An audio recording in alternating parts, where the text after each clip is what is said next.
अस्सलाम वालेकुम व्यूअर्स, ईद आ रही है जनाब। मीठा की तैयारियां सब ने सोचनी शुरू कर दी हैं कि कौन सा डिज़र्ट बनाया जाए। दूध सवैयों के अलावा बोर हो गए सुन के, दूध सवैयां फेनियाँ वगैरह वगैरह।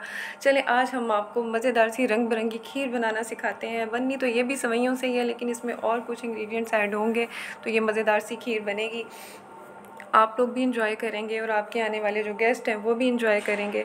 चलें आए अब हम इस खीर बनाने के इंग्रेडिएंट्स स्टार्ट करते हैं। दूध ले लेना है आपने 1 किलो, साथ में आपने आधा कप चीनी ले लेनी है, 2 से 3 चम्मच आपने साबूदाना ले लेना है, मलाई ले लेनी है 3-4 चम्मच, और बेक पार्लर की सवैयाँ हैं वो भी 3 से 4 चम्मच ले लें, और किशमिश ले लें, ये हम ज़रूर इसमें ऐड करेंगे, इसका बहुत फ़ायदा होता है डिज़र्ट में। और पानी में हमने साबूदाने को गलाना है, और क्यों गलाना है उसको मैं आपको एंड में बताऊंगी, ये एक टिप है आपके लिए। अच्छा जी, अब हमने क्या करना है कि बोल में पानी ले लेना है, ठीक है, और उसको गर्म होगा तो उसके अंदर साबूदाना डाल के हमने चम्मच से फ़ौरन से हिलाना है ताकि ये नीचे ना बैठ जाए, और इसको इतना गलाना है कि इसका दाना गल के ट्रांसपेरेंट हो जाए। अब ये देखें थोड़ा सा वाइट है, जब ये बिल्कुल ट्रांसपेरेंट हो जाएगा तो ये गल के, ये देखें अब तैयार हो गया बिल्कुल, अब ट्रांसपेरेंट है। देसी घी से हमने पैन को ग्रीस किया, नॉन स्टिक पैन में मैं डिज़र्ट बनाती हूँ, और ताकि अच्छा तैयार हो जाता है और नीचे लगने का भी ख़तरा नहीं होता।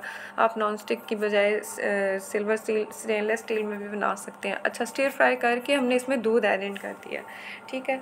दूध को हमने ये इनको सेवइयों को उस वक्त तक जब ये उबाला आना लग जाएगा ना, तो हमने इसकी आंच कम कर देनी है, पहले हमने तेज़ रखनी है। मीडियम फ्लेम में पकाना है। मलाई को हमने बीट करके तैयार कर लेना है, और सेवइयों के दाने को उस वक्त तक गलाना है जब ये बिल्कुल, ये देखें अब ये गल गया है ना, ये बस यहाँ तक इसको स्टॉप कर देना, इससे ज़्यादा नहीं गलाना बिल्कुल, फिर उसका कलर ख़राब हो जाएगा। अच्छा, ये गल गया है। अब हमने इसके अंदर जो गलाए थे साबूदाने को उसको डाल के हमने इसमें किशमिश और चीनी भी डाल देनी है, और इसको पकाना है गाढ़ा होने तक। ठीक है जी, ये हमारा अब ये थोड़ी देर में गाढ़ा होने तक पक जाएगा। चीनी का दाना भी डिज़ोल्व हो गया है, और ये देखें साबूदाना भी बिल्कुल ट्रांसपेरेंट, ये देखें माशाल्लाह। अब हमने एंड पे आके इसमें खीर ऐड कर देनी है। ये देखें हमारा मज़ेदार सा डिज़र्ट तैयार हो गया है, और हमने साबूदाने को पानी में इसलिए गलाना है ताकि हमें उसका ट्रांसपेरेंट दाना नज़र आ जाए कि वो ठीक तरह से गला है कि नहीं। दूध में थोड़ा देखने में मुश्किल होती है, जो यंग लर्नर्स हैं, न्यू लर्नर्स हैं, उनके लिए ये एक टिप है, वरना जो एक्सपीरियंस फीमेल होती हैं वो तो जज कर लेती हैं।